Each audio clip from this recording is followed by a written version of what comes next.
Hey, gang, and welcome to another edition of Everybody Wants England. I'm back with two new movies. As I said last night, I'm trying to cut it down to two movies only, just so I don't feel rushed and trying to cram three movies into my watch list at the end of the day after I get off from work. I do have my Robert Englund shirt on today in honor of the return of Everybody Wants England. I feel like it's been forever since I did one of these. So, the movies I'm going to be covering are Sanitarium and The Last Showing. I believe Sanitarium's from 2013. The Last Showing is 2014. And The Last Showing, I believe, is a UK film. So, or was filmed in the UK. And dare I say it, Robert Englund does utilize a British accent in this. He's very good at that. I've noticed him doing a wide variety of accents over the course of this Everybody Wants England, Robert Englund retrospective. Hold on just one sec. So I'm back. Sorry about that. Steve's been getting home a few minutes early, and so the dogs lose their minds whenever he comes in the door. So I just want to remind everybody that I'm still planning on getting the Horror Hound before and after footage together. I may even have me and Steve show off some of the stuff that we got. I don't know what Darcy is doing. She needs to come back here with me, but hopefully I can get that footage together and I'll edit it together in order to put that out for you guys and gals so that you can see all about our trip to Horror Hound Weekend this past weekend, where it was a pleasure for me to be able to finally meet Robert Englund in a short space of time, but it was still very important to me. And Candace and I got our picture taken with Mr. Robert Englund. So, those of you that are my friends on Facebook have more than likely already seen that. And also seen the pictures of me with both Paul Clemens and Peter Cowper. So, we got stuff coming up for the rest of the week. Wednesday's kind of up in the air. I will not be able to do Friday Foolish on Friday because I'm working the late shift. So I'm thinking maybe Candace may want to do a Wacky Wednesday like we did last week. However, if she doesn't, I will put something in its place to take its place. Or, I don't mean if she doesn't want to. I mean, if she can't, for whatever reason, then I will try to put something else in the place. I'm planning on there being another Kubrick Among Us, part of the Stanley Kubrick retrospective, where I talk about a couple more of his films on Thursday. There'll probably be a Terror Time Tea, a pre-recorded Terror Time Tea at some point on Friday. Saturday, the latest. I'm planning right now on doing some watch-alongs. Hopefully we can finally do Argento's Phenomena, and maybe I can be able to get Candace on here with me. Apologies that a lot of these streams and videos have just been me. I appreciate those of you that have, chosen to join me for the live streams and watch them on the replay and watch these videos. It is much appreciated. Hopefully when things, maybe settle down for the winter time, maybe I'll be able to get some more people on here to do these streams and maybe some of the videos too. But I didn't intend to be on here too long tonight because it is just me and I don't want to be just rambling and carrying on. And instead of like getting to the meat of the movies and talking about them. So we're going to go ahead and get started with Sanitarium, which was just under 2 hours. It was about an hour and 52 minutes long. Surprisingly enough, this was my favorite of the two films. Unfortunately, this didn't have a whole lot of Robert Englund in it. It was an anthology film. Three stories comprised this movie about patients in a sanitarium. We've seen it done before in various other movies, including one of my favorites, Asylum, where a psychiatrist comes to an asylum, and in order to secure the job there as a psychiatrist, he has to find the doctor who is now among the patients. And he has to visit each patient and figure out if they are the doctor. Um, one of the greatest and one of the most creepy endings to a film I've ever seen. And if you don't believe me, watch Asylum. So there have been several films that have had this kind of wraparound story to them. Um, but I enjoyed the stories in this. The first story does have Robert Englund. He plays the friend of an artist. He's also trying to. You're never really sure if his character of Sam is on the level or not. Um, he seems like, is he using the artist to try to gain, money? Because you see him talking behind the scenes to, I believe the guy's name is Mateo. Um, Forgive me if I'm forgetting. I just saw it a little bit earlier, but I watched two films back to back, so forgive me if I do mess up on the names a little bit. So you see him talking to Mateo, and Mateo is apparently a friend of this artist Gustav as well. And it seems almost like they're scheming to get him to sell his creation, which is these weird dolls that he creates out of clay. And they're very unusual dolls. Um, so at first, you think maybe because they don't show you the patient's face at the beginning. And Michael McDowell plays the head doctor in this sanitarium as well. So you don't see the patient's face, so you think, oh, it must be the artist. He's the one that ended up in the sanitarium. But over the course of this story, we find out that the dolls start talking to Gustav and telling him that if he doesn't kill certain people, that they're going to take his dolls away from him. They're going to take his creation away from him. So he ends up killing Sam, Robert Englund's character.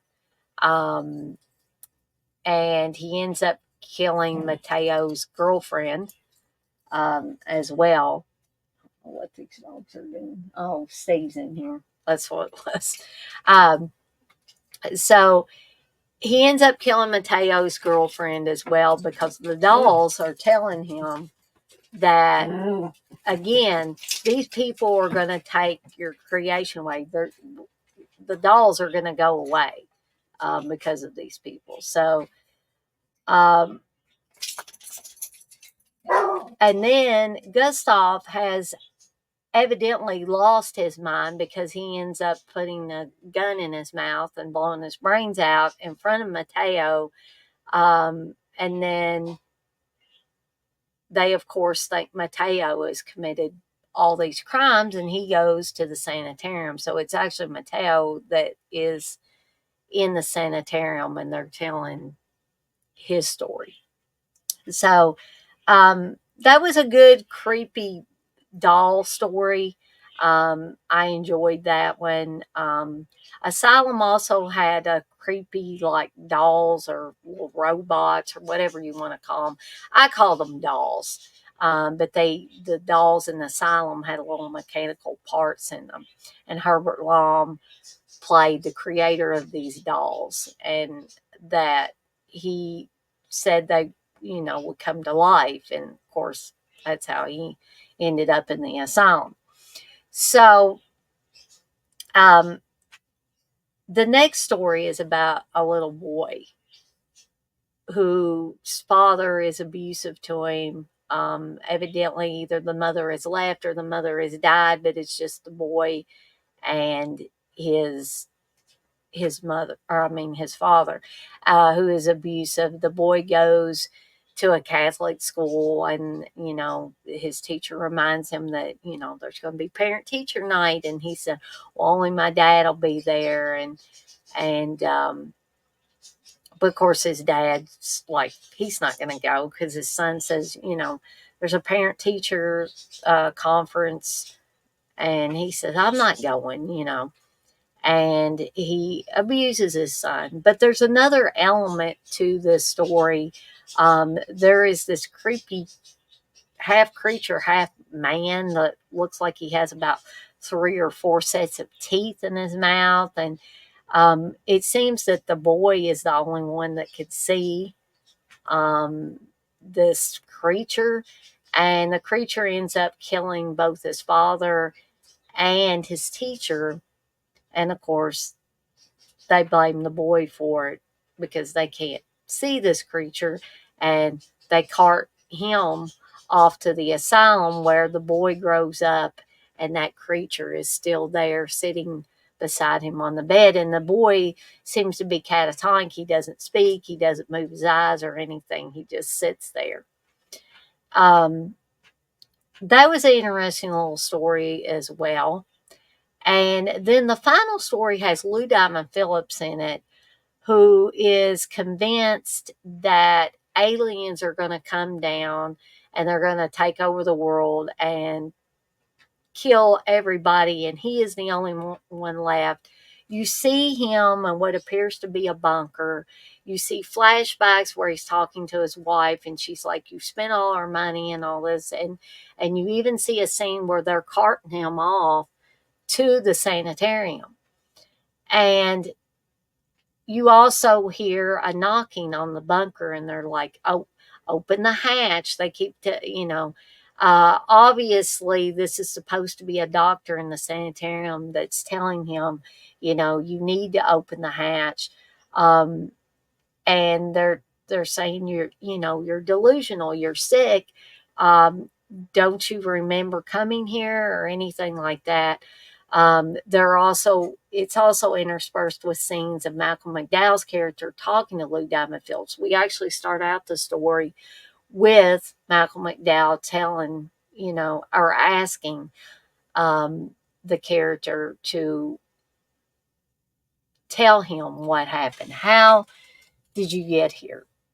But the woman that's talking to him when he seems to be in the bunker keeps telling him, you know, no aliens came down. They didn't kill everybody. Your wife and they start out saying your wife and your sons are alive. And he says, no, you're lying to me. Um, that they're dead. The aliens killed them. And then the voice switches gears and says, your wife and your kids, the aliens didn't kill them, you killed them.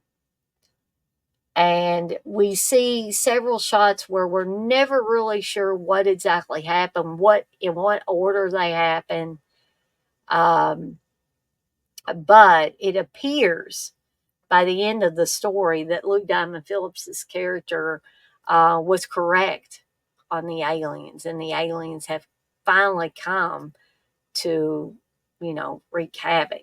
So, cool little film. I liked the setup for all of these. I wish there had been a little more Robert Englund in it. Robert Englund was great in the story, the first story.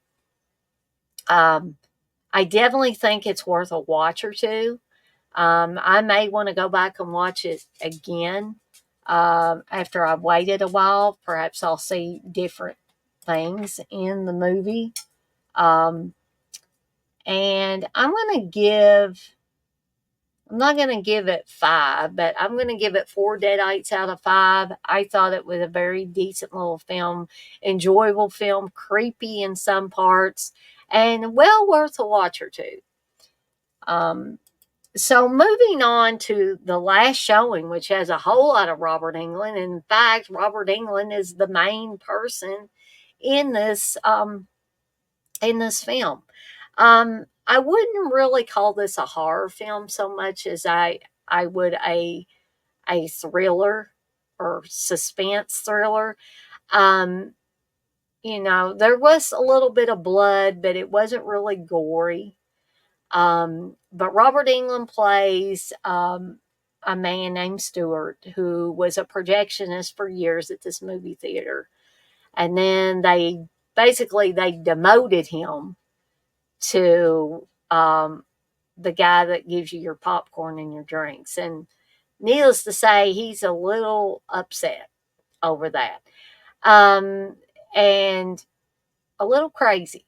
So, what he wants more than anything in the world is to make his own movie. So, he sets up this thing where a young couple, comes in for a midnight showing of The Hills Have Eyes Part 2, the original Hills Have Eyes Part 2. And they have nice little banter back and forth, the couple does, about um, it was before A Nightmare on Elm Street. And I thought that was really cool the way they talked about Wes Craven. They talked a little bit about A Nightmare on Elm Street, plus the fact that Robert Englund is in the film as Stewart. And so basically, what I thought of this movie was it was really a cat and mouse game, because when they get to the movie theater, of course, this is a midnight showing, and I guess perhaps maybe Stewart set it up this way that the couple ends up being the only ones in the movie theater for this midnight showing. There's nobody else other than Stewart and Stewart's boss. Um, so Stewart really, he has everything lined out. He has cameras set up to film things everywhere. He has a nice laptop that he can edit his film. He has little cards with everything written down on them. He is editing the film as he's doing things. He tells the young man that he will kill his girlfriend because he ends up drugging the girlfriend at the beginning of the film when they come in to get their popcorn, and she orders a lemonade, and he puts a drug in it and says, he brings it over to her and he says, um, or we're having a little trouble with the machine. So could you taste it and see what you think? And she's like, ugh. She's probably tasting the drug. And she said, yeah, I think we'll just leave it. But evidently she got enough in that sip to drug her later. So she's at the mercy of Stewart. But when she finally wakes up and the boyfriend finds her, she doesn't know what has happened, what's went on. And Stewart completely manipulates the situation into, first he tricked the boyfriend or forced the boyfriend to kill his boss. And he's filming all this, and it looks like the boyfriend's a murderer. He also set up things to look like the boyfriend took advantage of the girlfriend while she was drugged, that he drugged her, in fact. Um, so very much a cat and mouse during the majority of it. The only problem I had with it is it was only an hour and 28 minutes, whereas Sanitarium was an hour and 52 minutes, and this seemed a lot longer. And Robert Englund was great in it. as always. Wasn't the best character I've seen Robert Englund play, but he did great with what he had. And I think he played it to the hilt, and I'm sure he enjoyed playing the character of Stuart. Um, and I have nothing bad to say about Robert Englund's acting. I just think it just wasn't, even though he was in virtually every scene in the movie, it just wasn't I didn't feel like it was a meaty enough part for Robert Englund, for somebody the caliber of Robert Englund. They just simply didn't give him enough to do in this. So I felt myself, glancing away, twiddling my thumbs or whatever. It was not completely boring. Um, but I could have seen where there could have been improvements. I'm not downplaying Robert Englund at all. Like, Robert Englund was one of the great things about it. And the banter back and forth about Wes Craven and the Nightmare on Elm Street and the Hills Have Eyes movies and all that. That was fun. If they could have carried that out more within the film, maybe if there could have been more people in the theater, um, there are several things that I think could have improved it. But Robert Englund, spot on, 5-star performance. Have no complaints in the Robert Englund department. Again, I don't have my hat, but I'm going to give this one 3.5 deadites out of 5. A little bit lower than Sanitarium. I did like Sanitarium a little bit better than I did the last showing. Like I said, I was hoping maybe Robert Englund would show up in all the patient stories, but sadly he did not. So I guess that is it for me for tonight. But I want to thank everybody that watches this video for Everybody Wants England. And thank you guys and gals for all of your support of my channel and all the things that I'm trying to do. I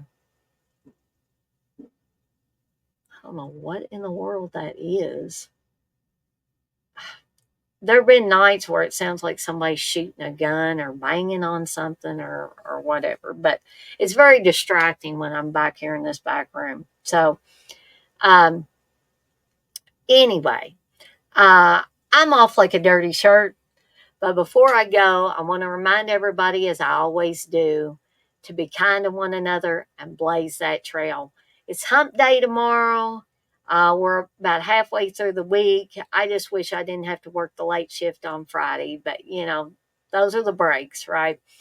So, again, thank you guys and gals for all of your support of my little channel, and I'll see everybody next time.